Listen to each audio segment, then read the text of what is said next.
Good afternoon, everyone. It's Rob here from First Session, back for a weekly live entitled My Mental Health Story, where we interview inspiring guests and talk about mental health. This week we have a special guest. Her name's Erin Blaskie. Erin's from Ottawa, and she is a experienced marketer. And I think she's already here, so I'm gonna jump in and let her in. Hi, Erin. Hello. How are Hey, you? I'm good. How are you? Well, thank you. Good, Thanks. it's good. Do you know that this is probably, I think, my very first Instagram live? No way. Well, you were one of our fastest guests to join. You joined right away, got in. I've been refreshing. I'm like, I don't know what this is going to look like. So I think this might Yeah. actually, though, be one of my first lives.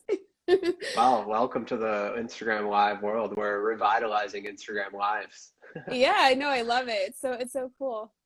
Yeah. Well, thanks so much for joining. I know we first met, I think we chatted 6 months ago or something like that. And I know you've expressed interest in mental health, and Hmm. I've noticed that you have like mental health advocate on your Twitter profile. And yeah, so super excited to chat. I'm gonna jump in and read your bio before I ask you a few Sure. questions. Yeah. Sounds And good. your last name's pronounced Blasky? Yep. Awesome. Erin Blaskie is a fractional CMO, Chief Marketing Officer, and marketing advisor to startups and scale-ups. She has provided services to many of the world's leading brands, including Disney, Microsoft, Post, and Ford. Has worked with Hollywood actors, best-selling authors, and professional speakers to craft their personal brands and build communities of raving fans. Erin is a mother and is currently pregnant with her second child on the way. Yeah. Yes. Yeah. Yes. Yeah. Welcome, Erin. Yeah, thank you. Thank you. And I'm having one of those days, the lovely days in pregnancy where I have like my soda water because it's just it's been a touch and go kind of day. So Yeah. hopefully I don't need to run off camera, but we're here. Well, if you do, we It's know good. why and we understand. So Thank that's, you. Yeah. yeah. And when's the due date? October. Yeah, October. Amazing. So when you and I spoke, I was sort of in that stage of like not knowing whether I was going to do a business or, what my next step was. And I ended up finding out 2 weeks from the moment I like quit my job. 2 weeks later, found out I was also pregnant. So it was like, oh, okay, cool. Here we go. Extra scary. Yeah. Yeah, Yeah. entrepreneur, unemployed for the moment and pregnant. Yep. Well, congrats. Yep. That's exciting. Thank you. Thanks. So what does mental health mean to you, and when did it become more of a part of your life? When did it become on your radar? Yeah, thanks. That's a great question. I honestly, I don't think I can remember much of my life not having something to do with mental health. It seemed to, for like at least for me personally, it seemed to hit me pretty hard in my teens. So as I was, becoming a teenager and getting hormones and all of that good stuff, Hmm. I also recognized at the time that I was very like I felt like I was spiraling out a lot. I just felt like I had a lot of emotional like just a lot of emotions. I was very chaotic. I'm sure of my parents, if they look back, I'm sure it was not an easy time for them either. And I just remember feeling very, like a lot of feelings, a lot of anxiety, a lot of stress, a lot of, just a lot as a teenager. And I didn't really know how to process a lot of it then. I was sure I would talk to my parents, but I kind of thought like, "Ooh, this is just like me. Maybe this is not, whatever. Maybe this is just normal." And I did not have a fun time through high school at all. I hated high school. There was an Oh, I Hate Erin fan club in high school, if you can believe it. what? Wow. Yes. Yeah. So it was just not a great time, right? So, I'm growing up, I've got hormones, I'm going through this awful traumatic high school experience, and I'm really trying to battle a lot of my like feelings. Didn't really do any work on any of that at that point in time. And then at 21, I started my first company. And so when I started the company, when I look back at it now, I can see a lot of my some of those like negative behaviors or the behaviors that were sort of compensating from like my mental health that were coming out. So I had a really relationship to success in the early days. I chased like material objects instead of chasing like fulfillment and happiness. And nothing was ever enough. So I would achieve something or accomplish something, and then I'd need the next thing. And that like hamster wheel was really oh, and the video is buffering for me. I don't know if I lost you. Can you Yeah, still hear me? I can still hear you perfectly. The video is just going in and out a little bit. Oh, now I can't Okay. hear you as Okay. As well. long as the audio is good. Okay. I think I have Are you we back. good? Are you on Wi-Fi right now?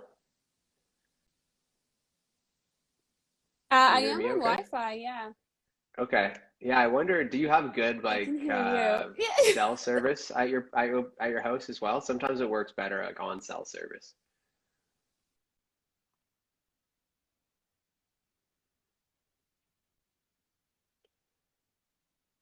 See if that's helpful. Okay, I can hear you. I can hear you now and Yeah? it seems clear. Good? Okay, Yeah, cool. it looks good. It I looks switched good. over to the Uh, network. So, okay, okay, although plugged in now. I think everyone in the chat is saying they could hear both of us clearly. So that's good. Um, so yeah, so I started this company, poor relationship to success, like chasing. I was always on a hamster wheel, never feeling satisfied. And what was really difficult about that was like, it's just like I never felt happy. Like I had every, by all measures in my 20s, I looked like someone who should be happy, but I just wasn't. And nothing was really ever enough. And so I ended up hiring at 24 a quarter life crisis coach, which is a real thing. Like that's so Br specific, but it's like, Branded that way? yeah, branded as a Yeah. quarter life crisis coach. Yeah. And I hired her, and I remember doing some work with her, and we kind of unpacked a little bit about like why I was like, why my relationship to success looked that way. And then and then like I would say the business became extremely busy, extremely complex. And as a result, like I just found that I put up blinders. Like it was no longer that I was even paying attention to myself or self-care. So I kind of ditched the quarter life crisis coach, put on these blinders and ran. So like the business was scaling, I was running, and I was only able to do that long enough until I hit an incredibly hard brick wall.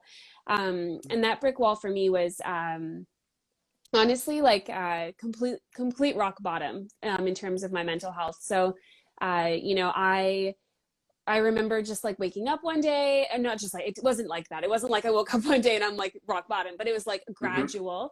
And then I woke up one day and I could not get out of bed. And I remember just thinking to myself, like, this is so overwhelming. I was going through a divorce. I was, struggling with some specific business things.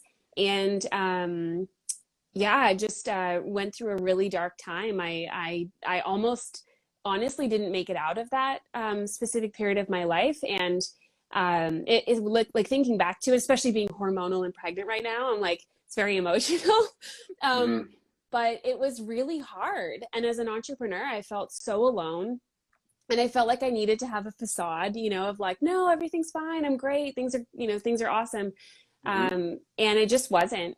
And I realized in that moment just like how few resources existed as well for specifically entrepreneurs who can't afford to take time off, can't afford to like rest and not work every day. And that was all really frustrating and overwhelming. So yeah, anyway, pulled out of that a little bit, but like, oh man, did I learn a lot about burnout, rock bottom, mental health, and just like like I said, the lack of resources for folks like me. My goodness.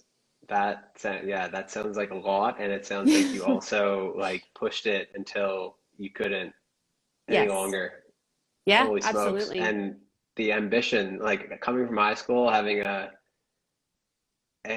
hate group against you and starting a business and just like did some of your earlier mental health you mentioned just like a lot of emotions and struggles, like do you feel like that fueled a lot of your ambition, or where like how do you understand your own ambition? Yeah, I think in the early days, when I didn't have a great relationship to success and to ambition, I think I had a lot to prove. That's how it felt when I look back at it, like because I had such a terrible time in high school, I felt like I was coming out of that with just like a lot to prove. I was like, you know what, I'm going to go, I'm going to build this company. I'm going, I'm going to do big things in the world, but I was doing it for all the wrong reasons in the beginning. I'm still grateful I did it. I still learned a ton. Obviously, I wouldn't be where I am now if I hadn't done all of that. But it definitely had a lot to do with that. I think the other thing though is my parents are also incredibly hardworking. They have gone from, both being sort of blue collar workers to, really growing, going back to school at an older age. Like they've done so much. And, having that example in my life was also extremely influential. But I think, the early days of my success was definitely like, I've got a lot to prove and I'm going to go out and do it, which I guess like everyone needs their little fuel. It just wasn't the healthiest for my mental health, and nor was it sustainable. So, yeah.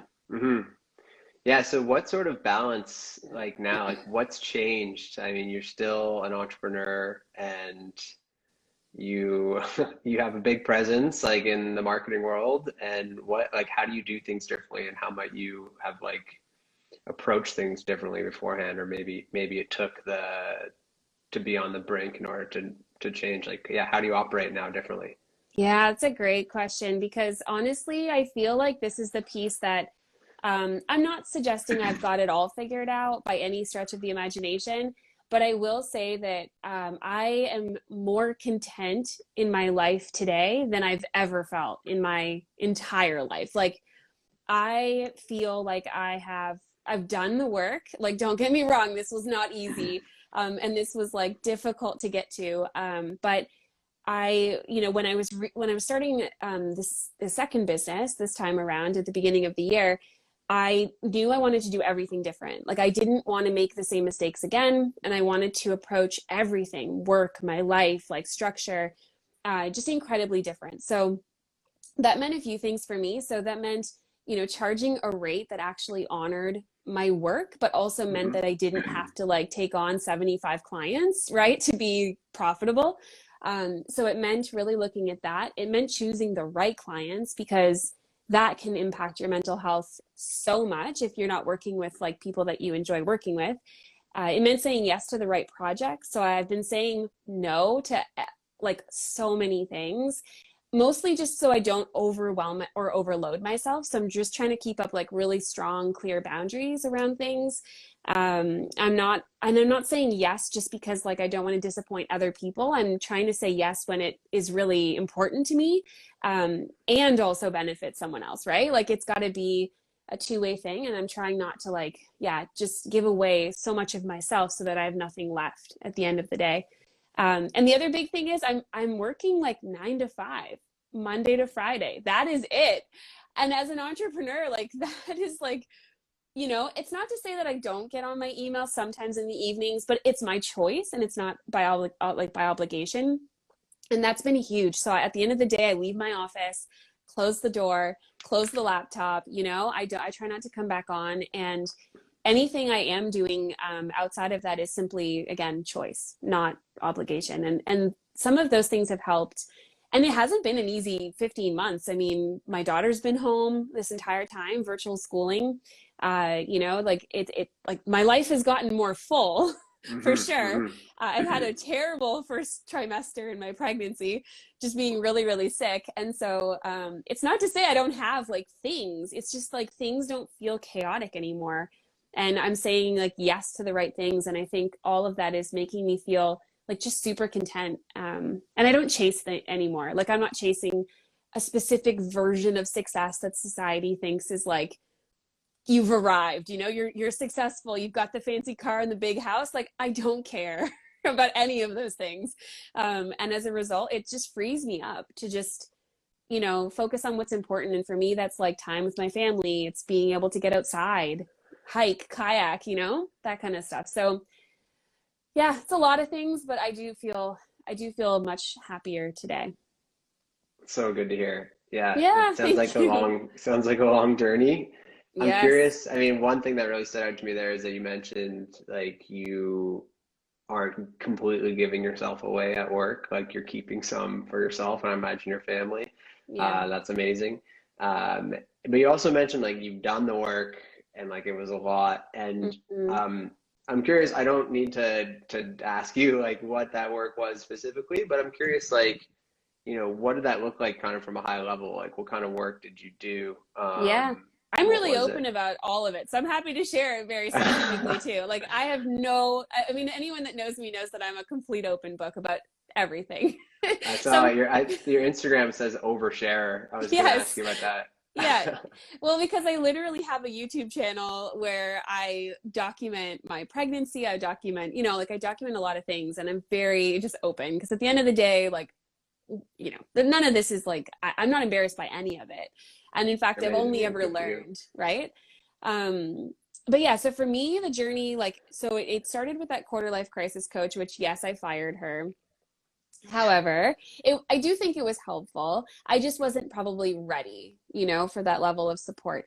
And then when I was Hmm. 25, I was trying to get pregnant with my daughter and having a hard time. I have infertility issues, but I was trying to get pregnant with my daughter, and I was also dealing with like all of this other, my normal kind of mental health issues.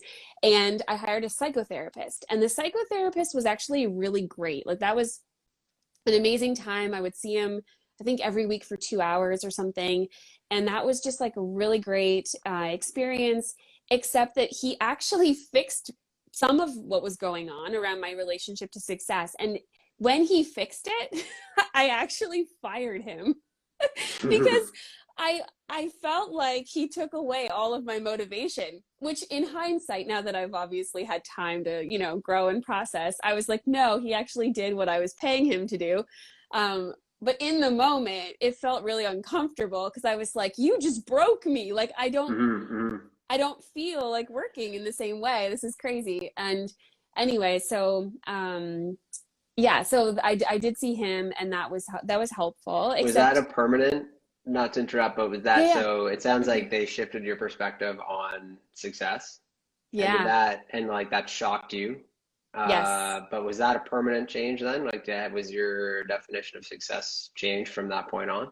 So not no, but what happened was when I was seeing the psychotherapist, I also by the end, right before I fired him, I actually got pregnant with my daughter. And so and because of the infertility issues that I had had, like that was very surprising as well. And anyway, so but it was actually her that really truly changed my life. And I know a lot of people say like their kids change their lives, and it probably sounds cliche or whatever, but like she literally did change my life. Like pre Willow and post Willow, so my daughter's name is Willow.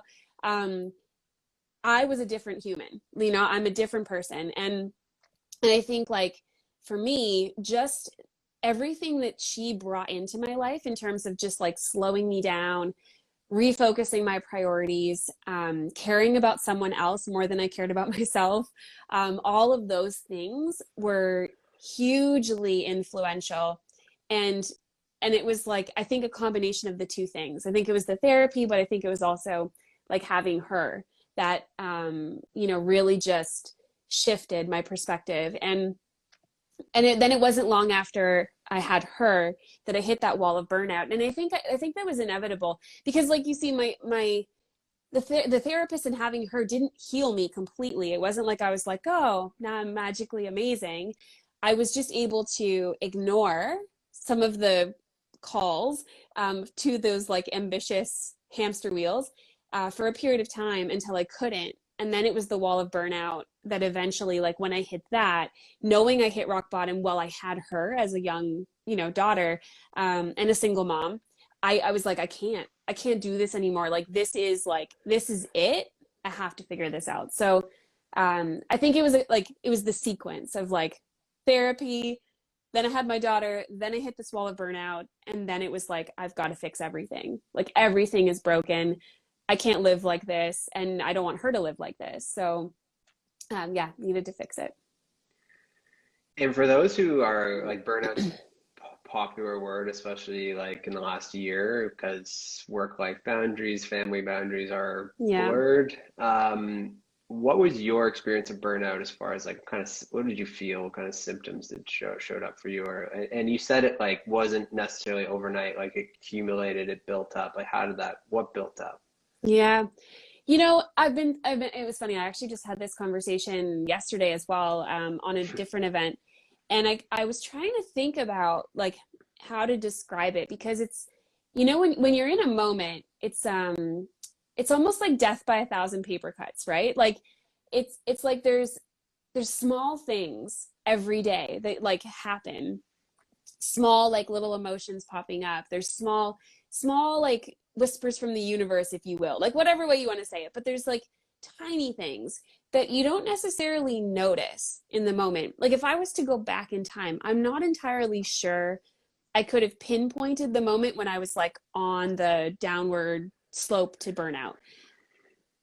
What I do think, if I now analyze going backwards, what I do think I can now notice is that like all of my self-care basics were going away. So, I wasn't eating, I wasn't drinking enough water, I wasn't getting outside, like I was working longer hours every day.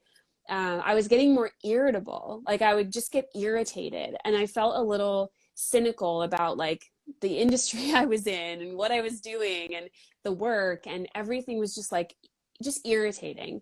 And I think if I look back at that, that's probably some of the indicators. I also started doing a lot of vision boards right before, which I don't mean to laugh at myself now, but like if I look back at that, I think like what I was doing was I was trying to craft this image of like what I wanted without actually stopping long enough to say like, why are you thinking about like a vision of the future? Like, why aren't we thinking about the present? And again, in hindsight, I think like that could have been a clue for me.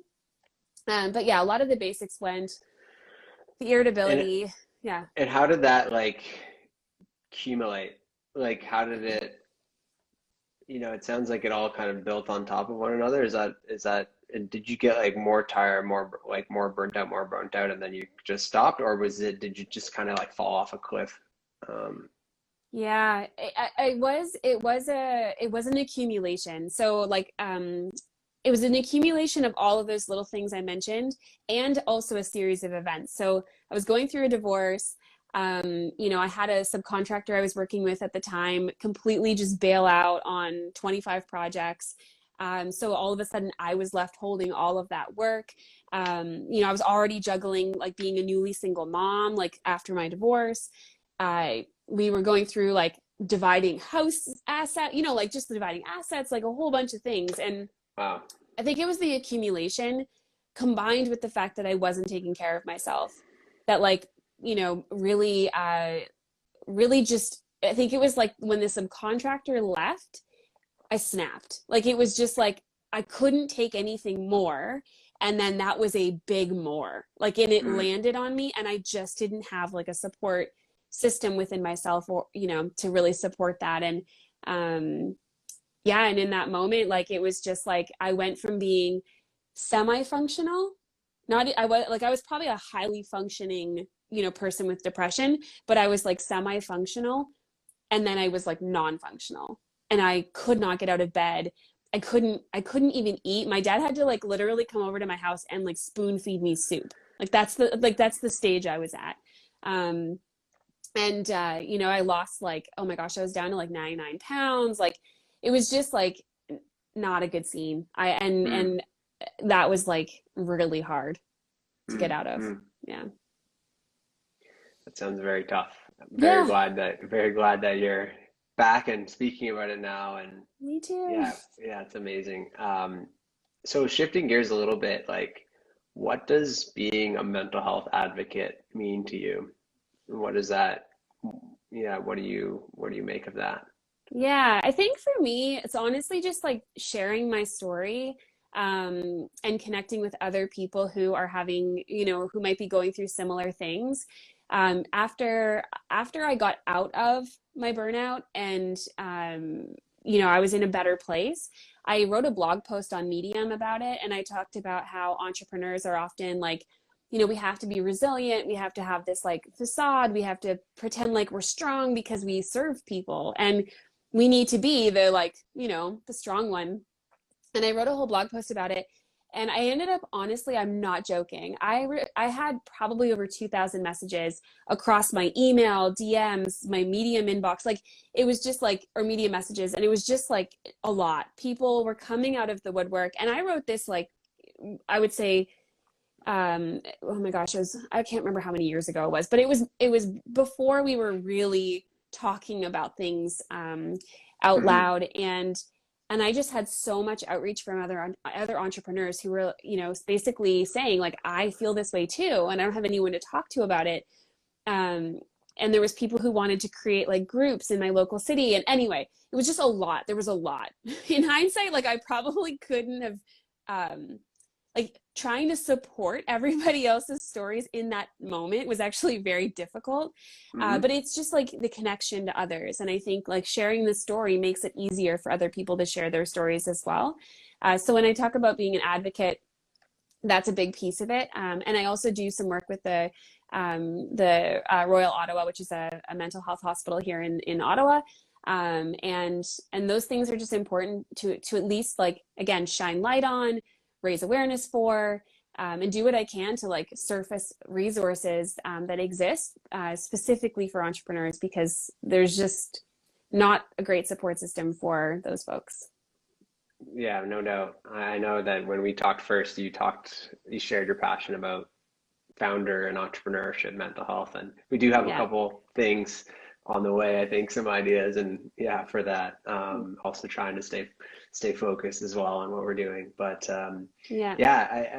I sort of have two more questions, but I don't want to keep you too long, so I think I'm just going to choose one. Sure. And that is, how old's Willow now? How old's your oldest? She's 10. Wow, amazing. Yeah. How have you brought mental health conversation into your motherhood, and how do you plan to continue that as your children cross into the teens and adolescent phase? Like, what's your approach to speak to your children, and how do you do that about mental health?